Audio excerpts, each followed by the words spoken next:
आपने इजराइल और फिलिस्तीन के बीच में हो रही रॉकेटबाजी के बारे में तो सुना होगा। आखिर ये दोनों देश क्यों एक दूसरे के लोगों को मारने के लिए इतने बेताब हो रहे हैं? आखिर किस बात का इन दोनों देश में झगड़ा है? नमस्कार, मैं जुगल कलाल। इस वीडियो में मैं आपको बताऊंगा कि आखिर किस बात को लेकर ये दोनों देश आपस में गोलीबारी कर रहे हैं।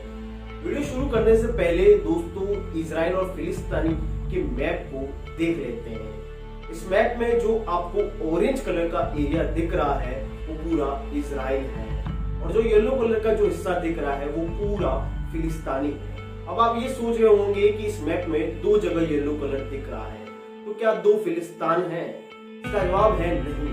इसलिए क्योंकि इस मैप में आपको जो येलो कलर में जो गाजा पट्टी और वेस्ट बैंक दिख रहे हैं, उन दोनों पर फिलिस्तीन ही लोग ही रहते हैं। लेकिन गाजा पट्टी आपको जो दिख रही है उस पर हमास का कब्जा है।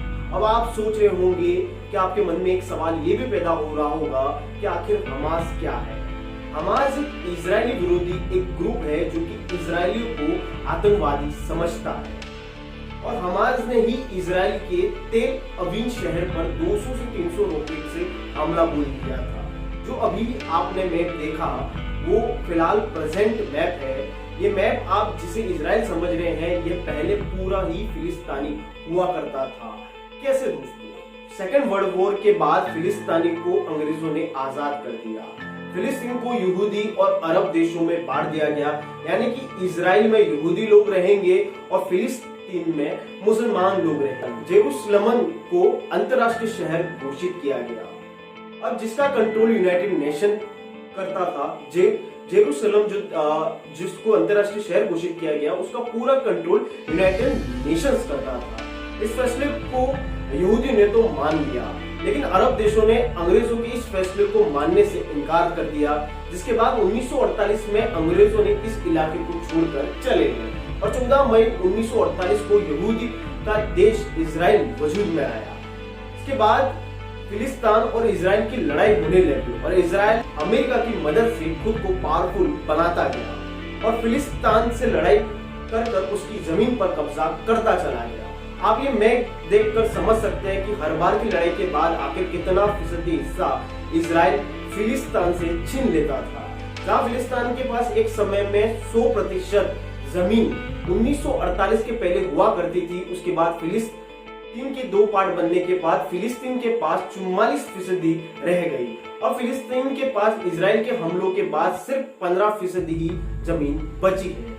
अब जेरूसलम की बात करते हैं, क्योंकि इसका नाम आपको बार बार सुनने में आ रहा होगा। जेरूसलम एक ऐसा शहर है जहां इस्लाम, ईसाई और यहूदी तीनों धर्म के लोगों की आस्था का केंद्र है। यहाँ अल अक्सा मस्जिद भी है। मुसलमानों के लिए ये मस्जिद मक्का और मदीना के बाद तीसरी सबसे पवित्र स्थान है। इस तरह ईसाइयों के लिए जेरूसलम सबसे पवित्र स्थल में से एक है, जहां the Church of the Holy Sepulchre है। मान्यता है कि जीसस को इसी जगह पर सूली पर चढ़ाया गया था और यहीं पर से वे फिर से जीवित भी हुए थे। अब बात करें यहूदियों का, ये मानना है कि यहाँ की वेस्टर्न वॉल उनका पवित्र मंदिर हुआ करता था, जिसे रोमनों ने नष्ट कर दिया है। इजराइल ने 1967 की लड़ाई में जेरूसलम के पूर्वी हिस्सों पर कब्जा जमा लिया। इसके बाद इजराइल ने इसे अपनी राजधानी मानता चला आ रहा है, लेकिन अंतर्राष्ट्रीय स्तर पर इसे मान्यता अब तक नहीं मिल पाई है और न ही किसी भी देश का दूतावास भी यहाँ पर मौजूद है। यही वजह है कि तेल अवीव को पॉलिटिकल राजधानी माना जाता है, इजराइल की पॉलिटिकल राजधानी माना जाता है। इसी तरह फिलिस्तीन भी कहते नजर आता है कि वह आजाद देश बनने के बाद अपनी राजधानी जेरूसलम को ही रखेगा। इसके लिए फिलिस्तीन मांग कर रहा है कि इजराइल 1967 से पहले की जो सीमाओं पर वापस लौट जाए और वेस्ट बैंक और गाजा पट्टी को फिलिस्तीन को वापस लौटा दे। अब इसी तरह पूर्वी जेरूसलम को भी इजराइल आजाद करे, ताकि वहां फिलिस्तीनी अपनी राजधानी स्थापित कर सके। लेकिन इजराइल फिलिस्तीन इस मांगों को सिरे से नकारते हुए जेरूसलम को राजधानी और देश का अटूट हिस्सा कहता आया है। आखिर इस बार के विवाद का कारण क्या है? इजराइल सुप्रीम कोर्ट ने पूर्वी जेरूसलम से फिलिस्तीनियों के 7 परिवारों को निकालने के आदेश दिए थे, जिसके बाद हिंसा का दौर शुरू हुआ। शेख जरा नाम की जगह से 70 फिलिस्तीनियों को आगामी हफ्तों में निकाल कर उनकी जगह यहूदी को लाने की तैयारी की जा रही थी। दरअसल ये कोर्ट ने उन घरों को खाली करने के लिए कहा था जो 1948 में इजराइल के गठन से पहले यहूदी रिलीजन एसोसिएशन के अधीन आते थे। अदालत ने इस आदेश के बाद फिलिस्तीनी में नाराजगी थी। इसको लेकर इजराइल में जगह जगह प्रोटेस्ट किया जा रहा था, लेकिन इस लड़ाई ने पीक 10 मई को पकड़ा। 10 मई को इजराइल के लोग जेरूसलम डे मनाते हैं। ये 1967 के युद्ध में जेरूसलम पर इजरायली कब्जे के उपलक्ष्य में मनाया जाता है। इस मौके पर इजरायली शहरों के अलग अलग हिस्सों में रैलियां निकालते हैं। फिलिस्तीनियों को आकांक्षा थी कि कहीं ना कहीं यहूदी मस्जिद में घुसने की कोशिश ना करे। इसी आकांक्षा के मद्देनजर रखते हुए फिलिस्तीन प्रोटेस्टर 10 मई की सुबह ही अल अक्सा मस्जिद में मौजूद थे। सुबह के तकरीबन 8 बजे की बात है। इजराइल फोर्स मस्जिद कंपाउंड में घुस गई। फिलिस्तीनियों ने पत्थरबाजी कर रहे थे और इजराइल फोर्स उन पर स्टैंड ग्रेनेड्स और रबर बुलेट्स दाग रही थी। इस लड़ाई की शुरुआत को लेकर दोनों पक्षों के अपने दावे हैं। फिलिस्तीनियों का आरोप है कि इजराइल पुलिस ने मस्जिद के अंदर स्टैंड ग्रेनेड्स और रबर बुलेट्स दागी और आंसू गैस छोड़े, तो वहीं इजराइल पुलिस का इल्जाम है कि वो मस्जिद के पास वाली सड़क पर थे जब मस्जिद के अंदर से उन पर पत्थर फेंके गए। इजराइल के मुताबिक इसके बाद वो कंपाउंड में घुसे। अब बात करते हैं रॉकेट दागने की शुरुआत कहां से हुई और किसने की।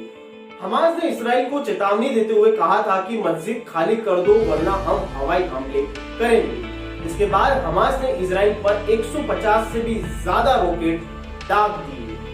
इसमें कुछ रॉकेट जेरूसलम पर भी दागे गए, जिसके बाद इजराइल ने जवाबी हमला करते हुए 11 मई की सुबह तक कम से कम 130 एयर स्ट्राइक कर चुका था। फिलिस्तीन के मुताबिक इस हिंसा में उनके 400 से ज्यादा लोग घायल हुए हैं और करीबन 69 लोगों की मौत हो चुकी है, जिसमें से 17 बच्चे हैं। इजराइल पुलिस के अनुसार 7 लोगों की मौत हो चुकी है, जिसमें से एक मौत भारतीय महिला भी उसमें शामिल है।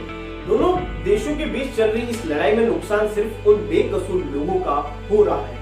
इन दोनों देशों की लड़ाई के बाद इंटरनेट पर भी लोग बढ़ गए हैं। कोई इजराइल के सपोर्ट में हैशटैग चला रहा है तो कोई फिलिस्तीन की तरफ से अपील कर रहा है और ये हैशटैग हर सोशल मीडिया प्लेटफॉर्म पर ट्रेंड कर रहे हैं। अब आखिर में सवाल ये उठता है कि इन दोनों में सही कौन है और गलत कौन है। देखा जाए तो दोनों देश एक दूसरे को सही बताने के लिए दोनों के पास बहानों की कमी नहीं है। इजराइल कहता है कि हमने इसीलिए एयर स्ट्राइक की क्योंकि हमास ने हम पर रॉकेट फेंक रहा था। हमास वाले कहते हैं कि इजराइल ने मस्जिद पर हमला किया और इजराइल पुलिस कहती है कि ये हम पर पत्थर फेंक रही थी और फिलिस्तीनी लोग कहते हैं कि ये लोगों ने हम पर पहले रबड़ की गोलियां चलाई। फिर दोनों ही अपनी हिस्ट्री को लेकर बैठ जाते हैं और एक दूसरे पर आरोप लगाने में लग जाते हैं। लेकिन यहाँ बात करें तो इजराइल तो गलत है ही, क्योंकि इजराइल ने कई बार फिलिस्तीन पर अटैक कर चुका है और उसकी जमीन छीन चुका है। इजराइल के अटैक से कई बेकसूर लोग भी मारे गए हैं। लेकिन यहाँ हमास भी गलत है। हमास का वैसे फिलिस्तीन से तो कोई लेना देना नहीं है, लेकिन अपने आप को प्रूव करने के चक्कर में बीच में कूद पड़ता है और इजराइल के इलाकों पर अटैक कर देता है। लेकिन इजराइल के पास डिफेंस सिस्टम अच्छा होने की वजह से इजराइल को ज्यादा नुकसान तो नहीं होता है। लेकिन यहाँ दोनों देशों को समझने की जरूरत है कि वॉयलेंस के अगेंस्ट वॉयलेंस करने से किसी भी चीज का सॉल्यूशन नहीं मिलता है, बल्कि दोनों देशों के कई बेकसूर लोगों की वॉयलेंस के कारण जान चली जाती है। वैसे इन दोनों देशों के लोगों की आपसी लड़ाई के पीछे इजराइल में राजनीति का भी एंगल माना जा रहा है। दरअसल मार्च में हुए संसदीय चुनाव बेनतीजे रहे हैं। इसके बाद से ही नेतन्याहू इजराइल के प्रधानमंत्री बने रहे। बीते हफ्ते की डेडलाइन खत्म होने पर नेतन्याहू गठबंधन सरकार बनाने में सफल नहीं रहे और उनके लिए सरकार बनाने के लिए एक सूरत ये है कि वो अरब लोगों के समर्थन वाली पार्टी यूनाइटेड अरब लीग के लीडर मंसूर अब्बास से समर्थन ले ले, और इसका विरोध भी हो रहा है क्योंकि उसे यहूदी विरोधी माना जाता है। अब युद्ध जैसी स्थिति में इजराइल में सियासी समीकरण बदल सकते हैं, यानी कि ये भी कहा जा सकता है कि अपने फायदे के लिए यहाँ के लोगों को मरने और मारने के लिए छोड़ दिया जा रहा है। अब दोस्तों आप कमेंट बॉक्स में बताइए कि इन दोनों देशों में आखिर सही कौन है।